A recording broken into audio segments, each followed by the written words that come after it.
Welcome, everyone. My name is Sarah Ray from the Bloomfield Public Library. Thank you for joining us today to learn about recycling. Are you recycling right? So today we have Sherill Baldwin from Deep, and I'm going to turn the mic over to her to get us started. Thanks. I'm going to go ahead and share my screen.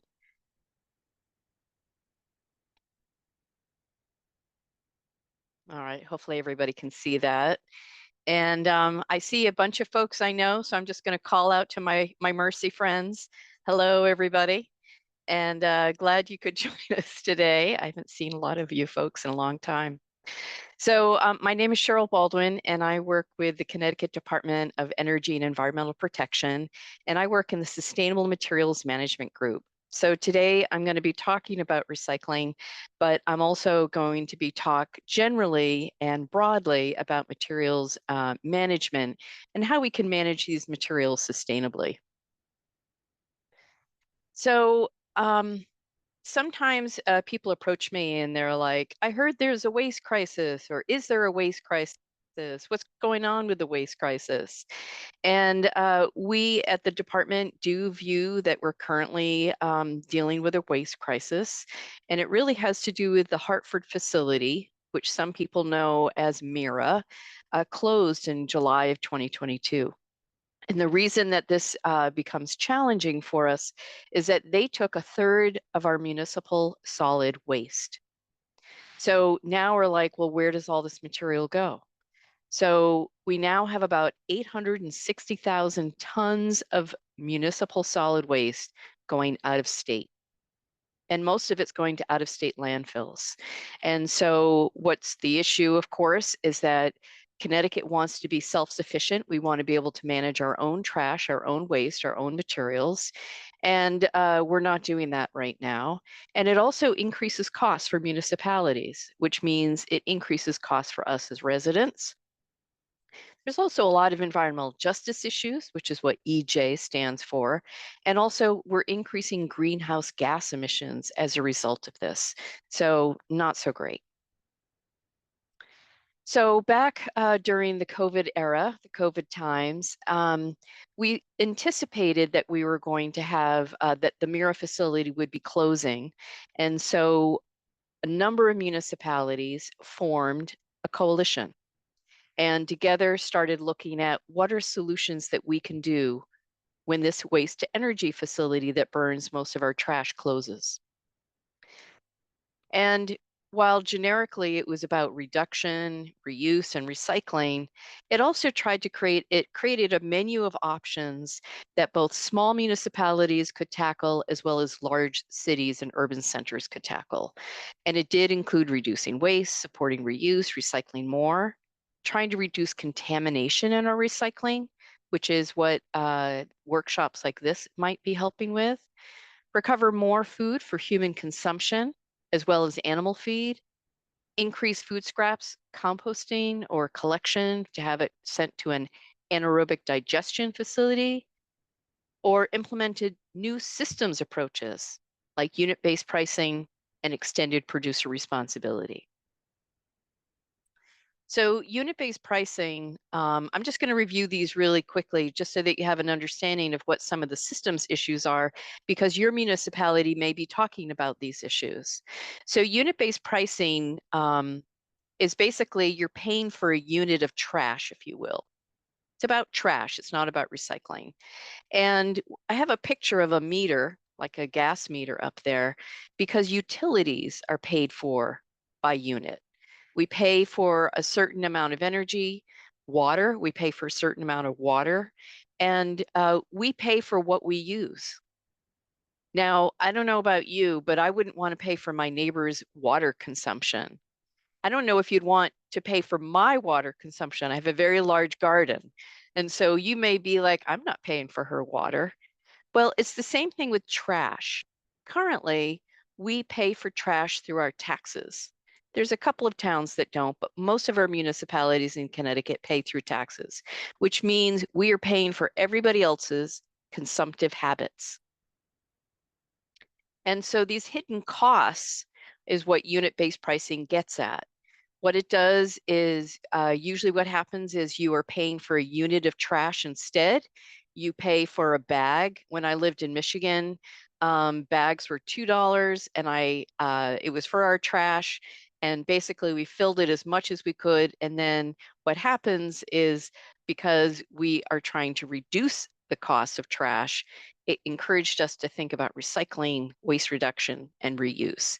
So it provides an incentive. Again, unit-based pricing is where trash is treated like a utility. Residents feel the cost of that trash expense, and because they're paying for a volume of it, there's an incentive to reduce, reuse, and recycle. Additional outcomes, people do start donating more, people become better recyclers, and also think about purchasing and procurement. How can I buy things that can make sure that they get reused or recycled? So unit-based pricing is a great systems approach. Another systems approach that the coalition has been looking at is something called EPR, or Extended Producer Responsibility.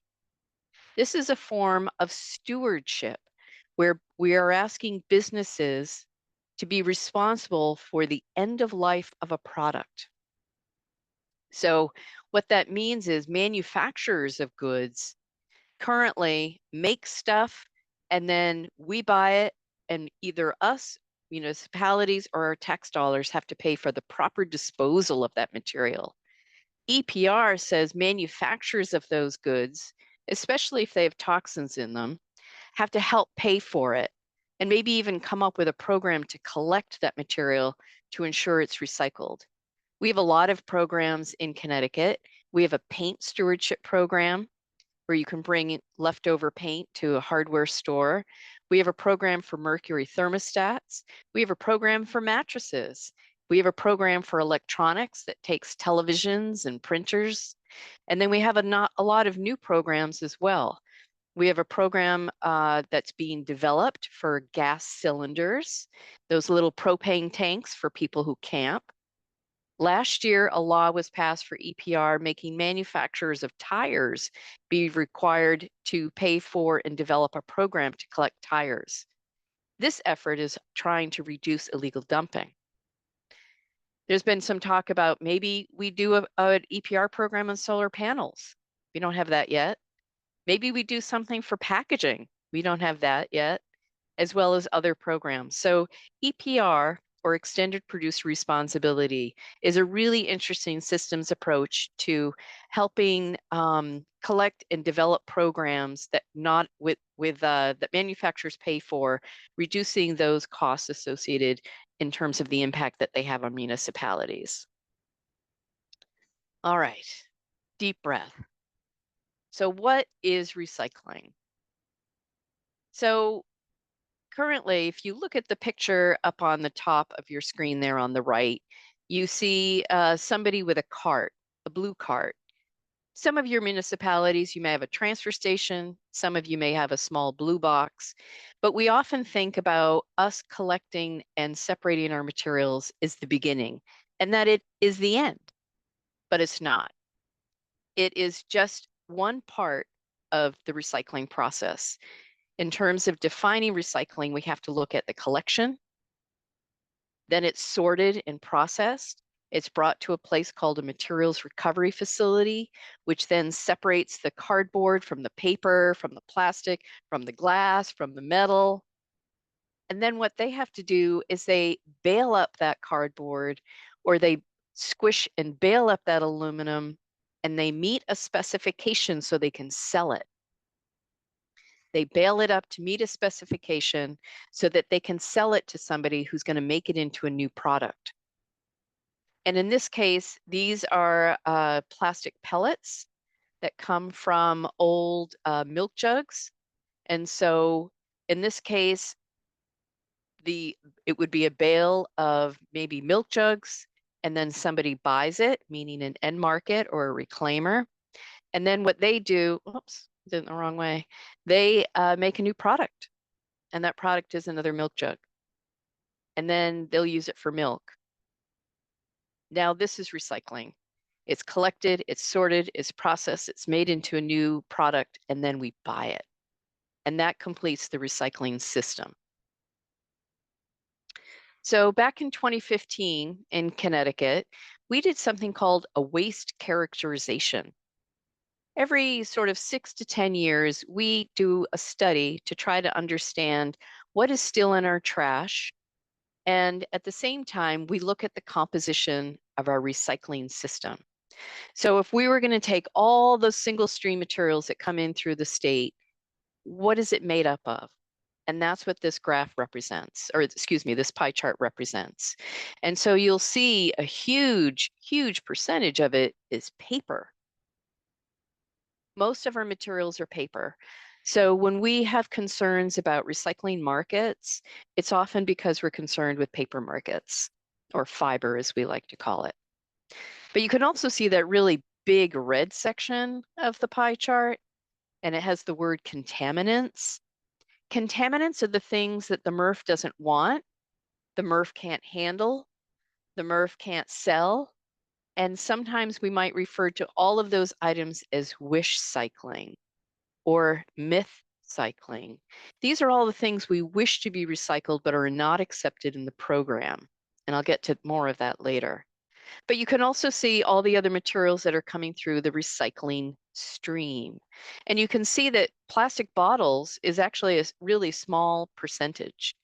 A lot of people talk about the problem with plastics and that, only 5 or 6% of the plastics are recycled.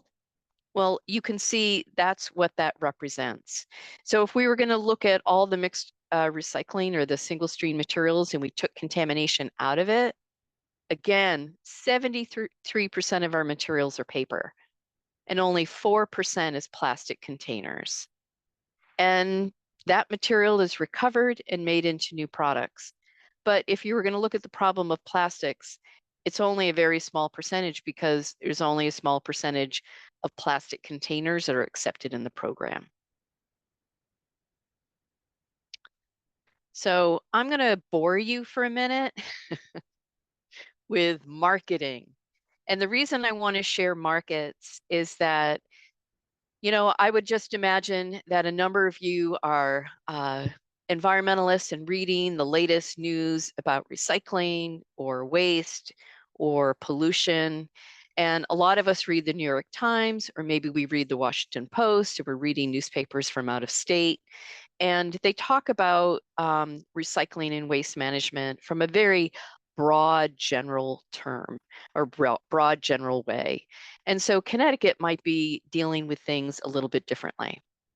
So what I can tell you is that in 2016 and 2017, markets were impacted by something happening in China.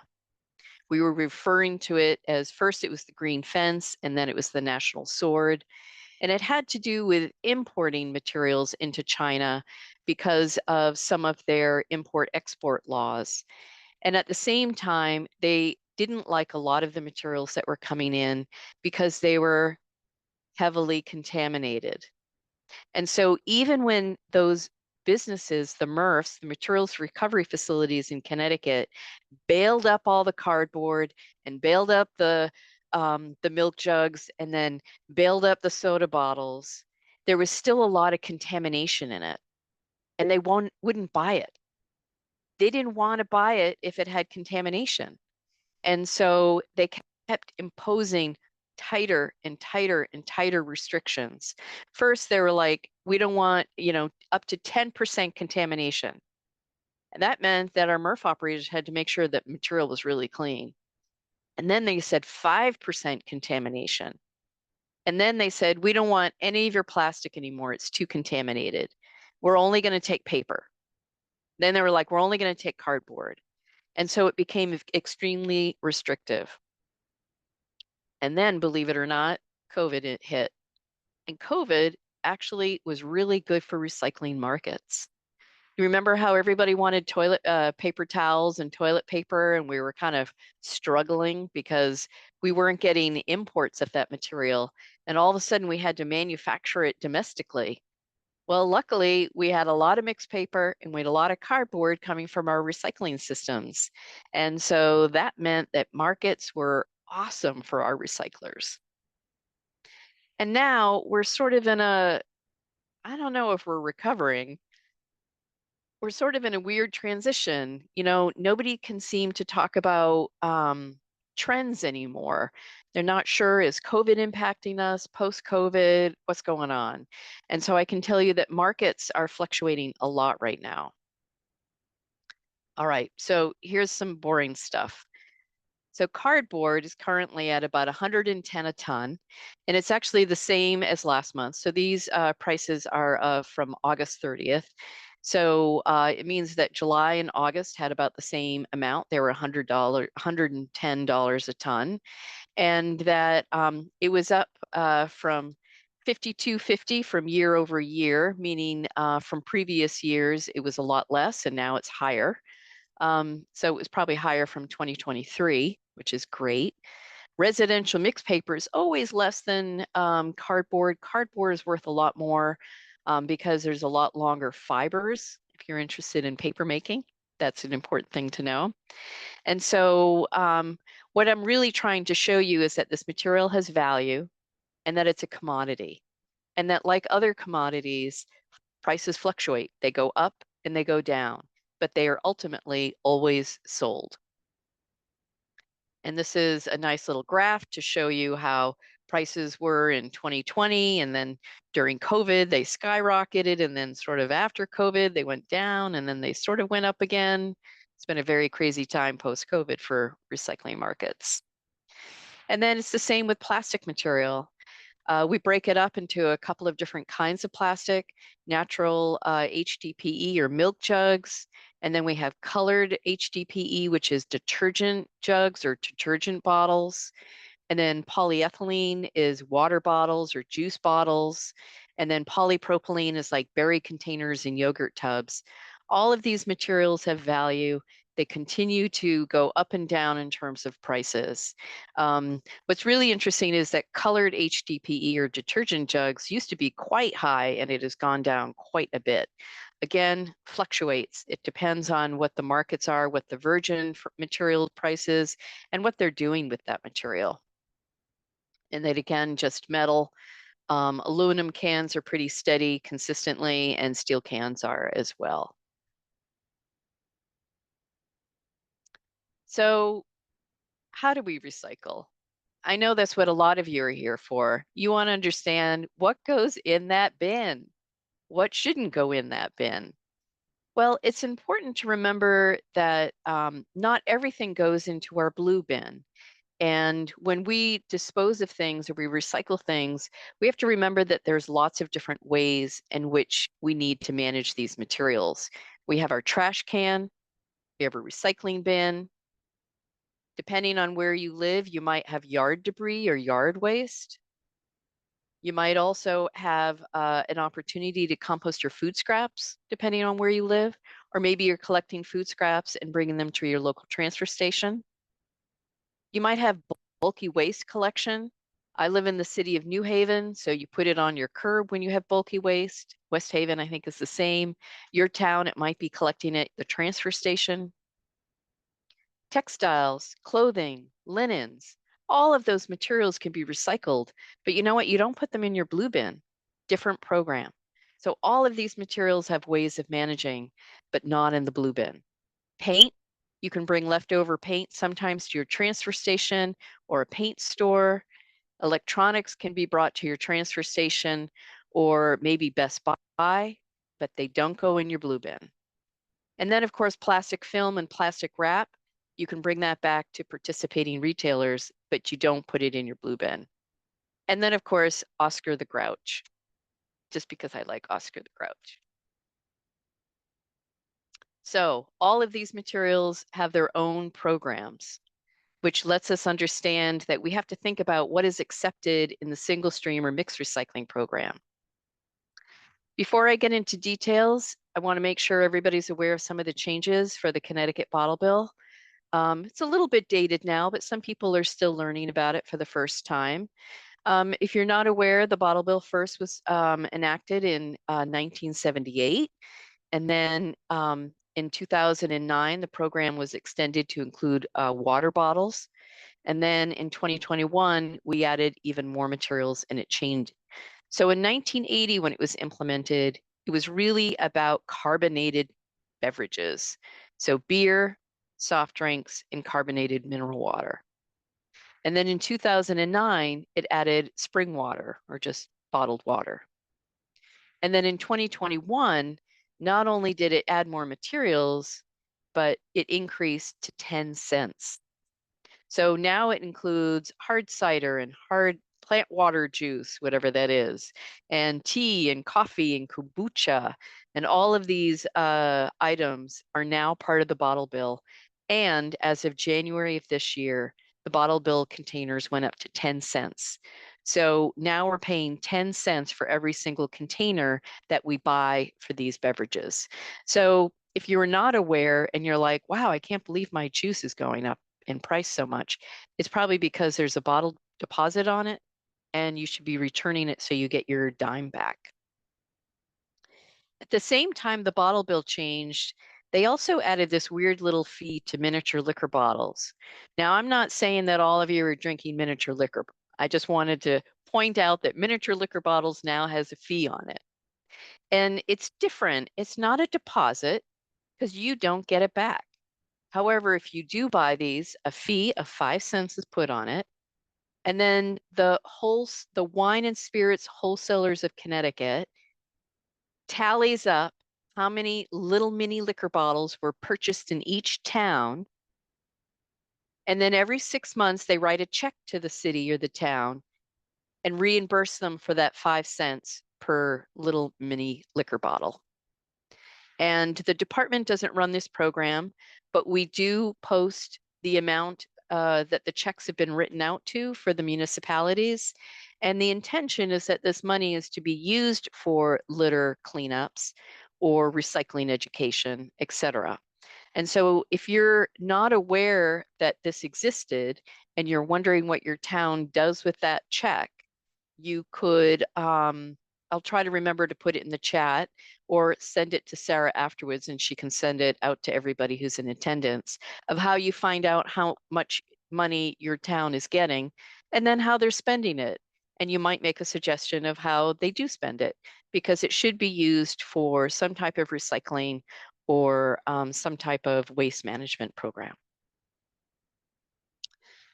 So the big question, are we recycling right? So first quiz. So I can't see everybody's picture, but I do have a quiz and feel free to put it in the chat. Now that I'm saying that, I can't see the chat box, but I'm gonna open the chat. Okay, so this is the first quiz and you can put your answer in the chat or you can, I don't know, give me a thumbs up when I say the answer. So I'm gonna pose the question, did you know first that recycling was a law? And what year did the legislation pass? Was it in 75, 1989, or 2012? All right, so who thinks the law passed in 1975?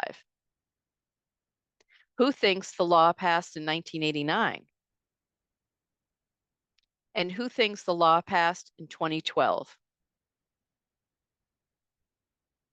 Oh, some people have interesting thumbs and fingers. They're saying everything from 189 to 19,785. But you know, we all make typos. So here's the answer. B is the answer. The law was first passed in 1989 and it was implemented 2 years later. However, it's a trick question because the law was added to in 2012. And so really what I want you to understand is that recycling has been mandatory for a long, long time.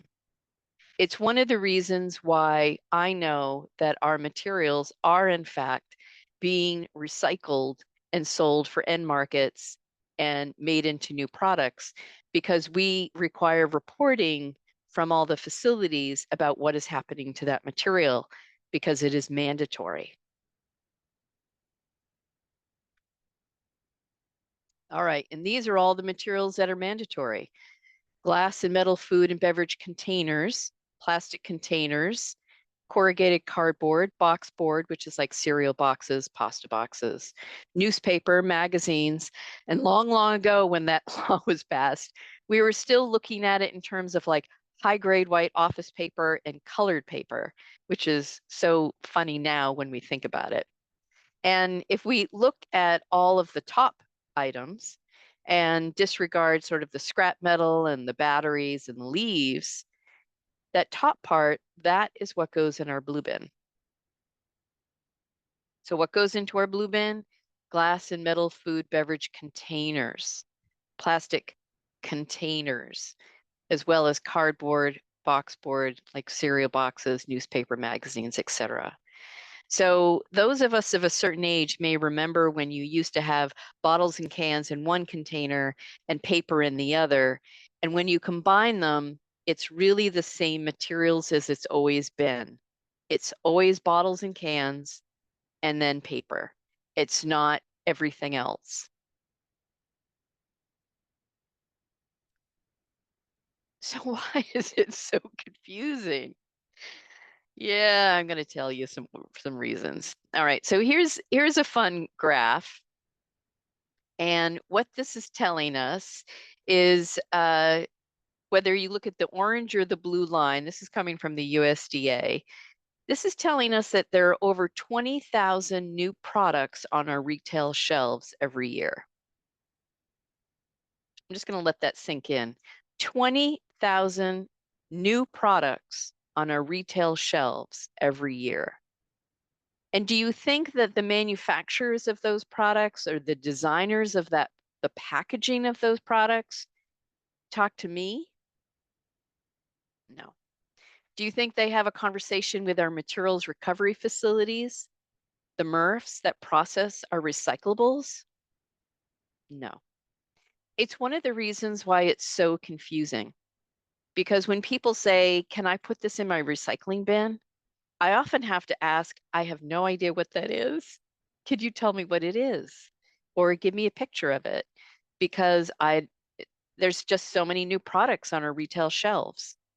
And so this is part of the problem. There's a disconnection and miscommunication between manufacturers, packaging designers, and recyclers. The other issue that we're facing is the recycling arrows. So again, those of us as a certain age, and maybe even new folks, use the arrows as a guide. And I'm here to be the bearer of bad news to say, don't do it anymore. I know, don't cry, Nancy. So we can't use this as a guide anymore. And the reason being is that manufacturers put these arrows on everything, and not everything is accepted in the blue bin. Again, we're only accepting plastic containers. We're accepting things like jugs, tubs, jars, bottles, but we're not accepting anything just because it's plastic, and certainly not everything just because it has arrows on it.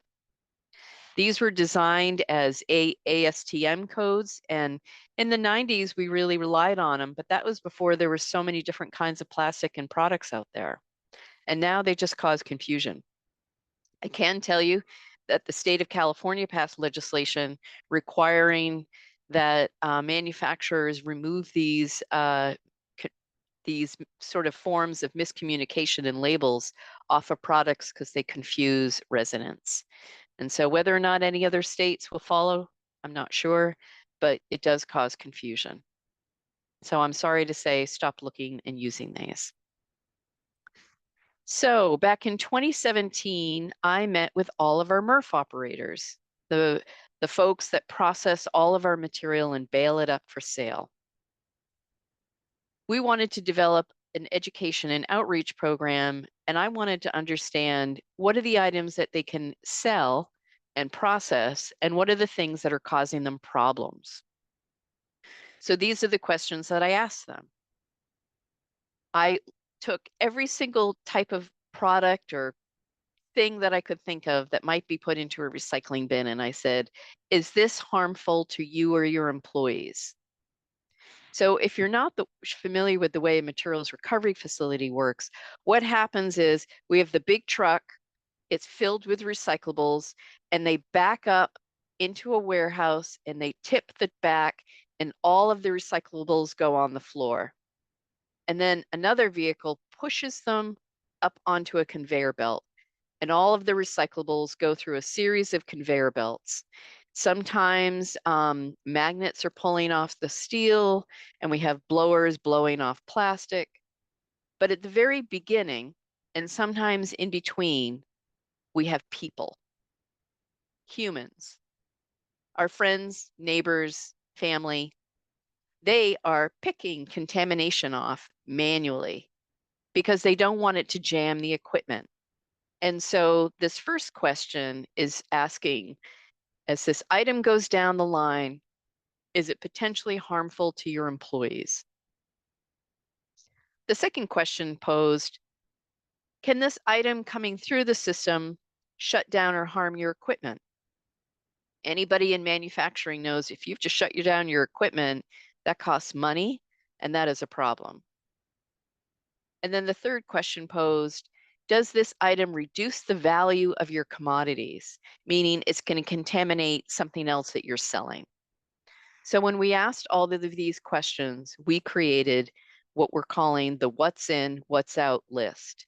It's a universal list that all towns use in Connecticut. And we started educating folks about this list using the Recycle CT Wizard, which is a search tool that you can see here that says, can I recycle? That's on the web page for Recycle CT. You can also download the app where in the app you can pose the question. And it helps people understand what is accepted and what is not accepted in the recycling program in Connecticut. The good thing about the app is it also comes in multiple languages. Not all the languages spoken in Connecticut, but it's close. And then also has lots of materials. If I was there in person, you would see a display and I'd give everybody a handout, but you'll have to download this and print it yourself from the web page instead. But it's all there. You can print as many as you want. And remember that study I told you about? In that study, looking at the waste characterization and the recyclables, we found that these are the 5 top contaminants that are in our materials. Number 1, plastic bags. So if you're putting black bags in there, please stop. Don't feel too guilty. Just try to do better. The other thing that we can't have is bottle caps. And also shredded paper and no bagged material. And no things that tangle. Things that tangle and can jam up the equipment. Not only does that include plastic bags, but it includes things like garden hoses and hangers, etc. Again, it doesn't matter if it's metal or plastic, not everything can go in. It's about containers. We want plastic containers, metal containers, but not anything that's plastic and anything that's metal. So these are some items. I might be the bearer of bad news for some of you, but some of it is good. The first thing is all pizza boxes are in. It used to be long, long ago that people would say, you can't do it because it's too greasy, or you can only do the lid, or you can't do any pizza boxes.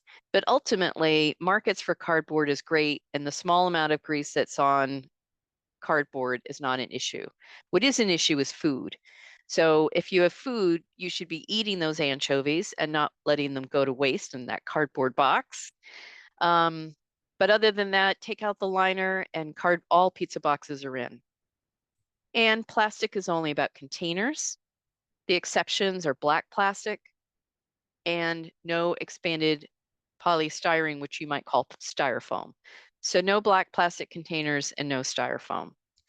And then there's a lot of no's for paper. No paper cups, no paper plates, no paper napkins, no paper tissue, no paper takeout, no toys, pots and pans, and no scrap metal. And while that material is recyclable, it has its own program and it's safer for the staff and the equipment if it goes into a different program. So, bagged materials. I can't see you, but take a guess. Which of these are the recyclables and which is trash? And of course, who knows? And that's the problem. And that is the problem in the sense that when bagged material comes down the line, it is going so fast. Remember, humans, friends, family, neighbors, they're picking out the contamination. If they find a bag of materials, they're going to throw it away. They don't have time to open it up and take out your beautiful, clean recyclables.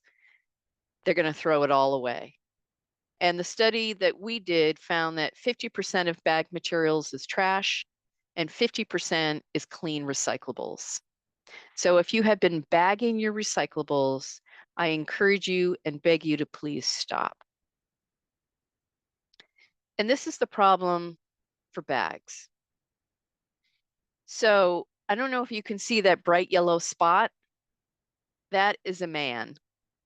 That is a man that had to jump into that equipment. Now it did get turned off, but he jumped into the equipment and he's manually cutting off all the plastic that is on those rotors.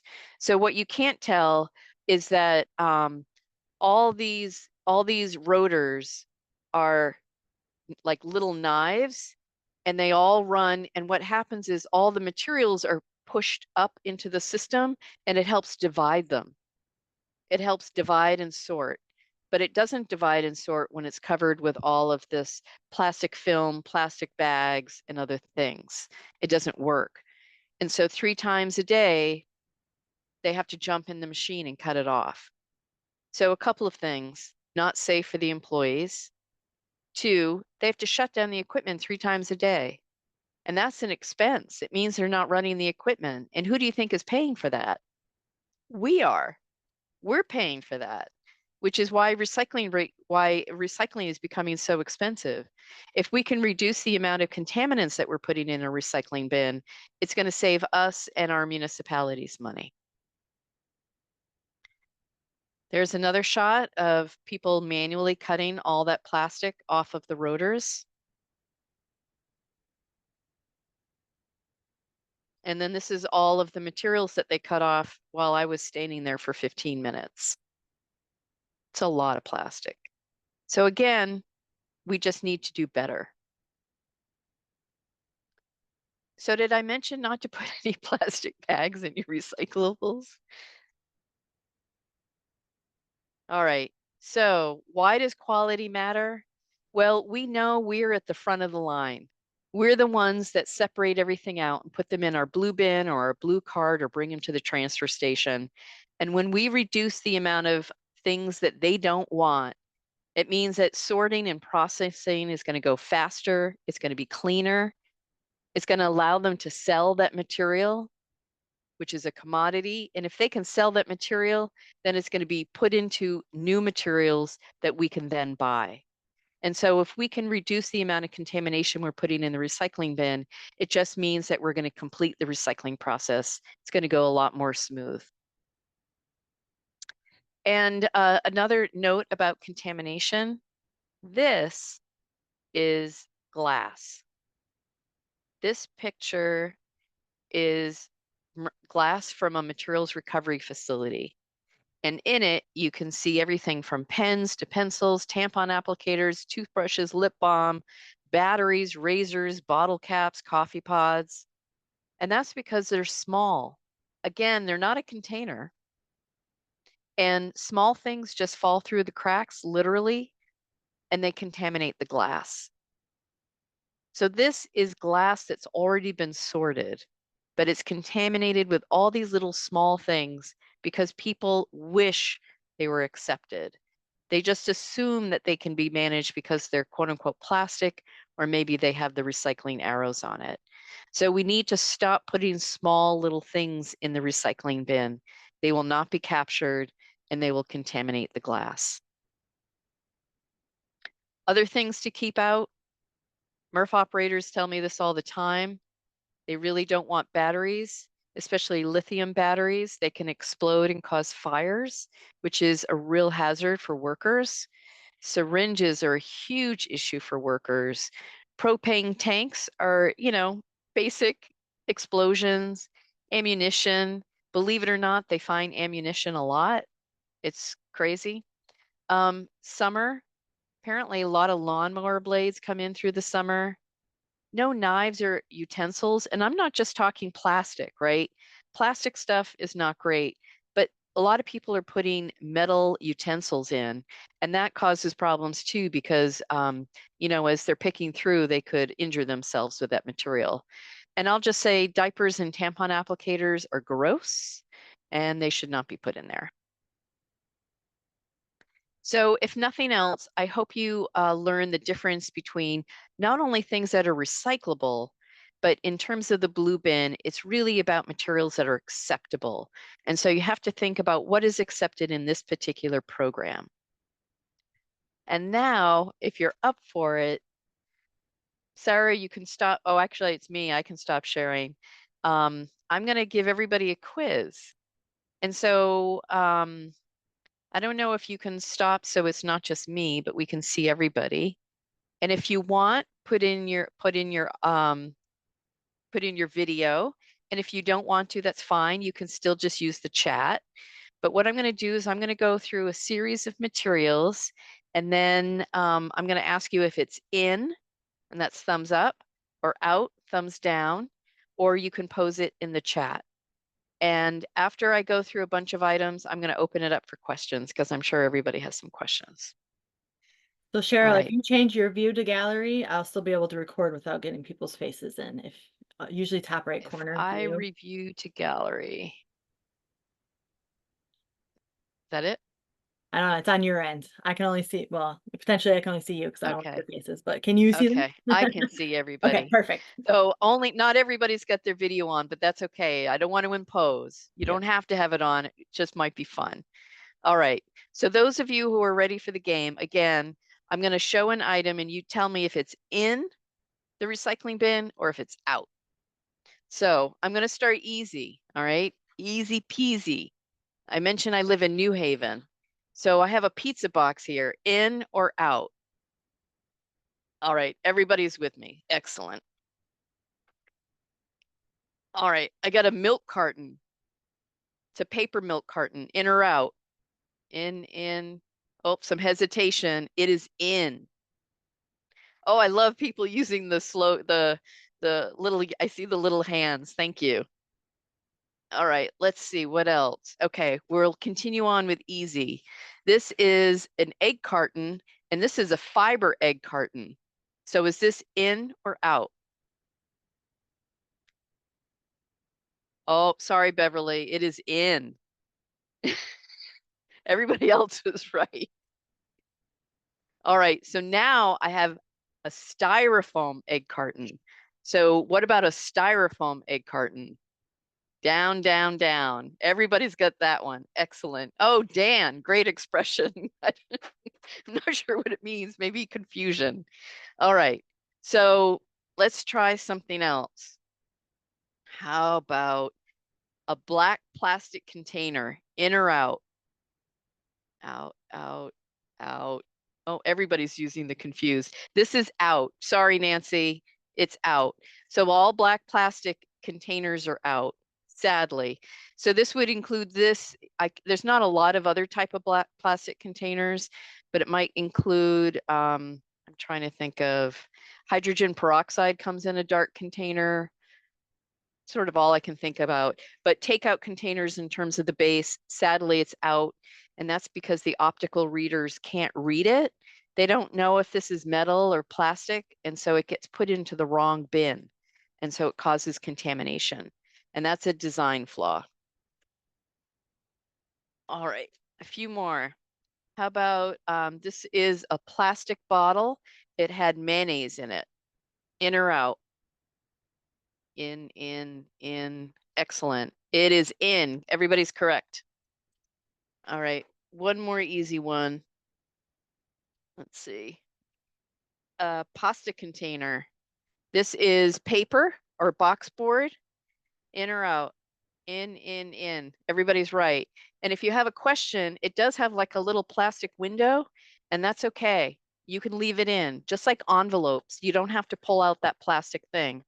However, if you really hate that in there because, you got OCD or you just are an Uber recycler, feel free to pull it out. I know I do, but you don't need to. Okay. So I'm going to say open up the Q&A, I guess, and I will start also reading the chat. So if anybody has a question, feel free to raise your hand.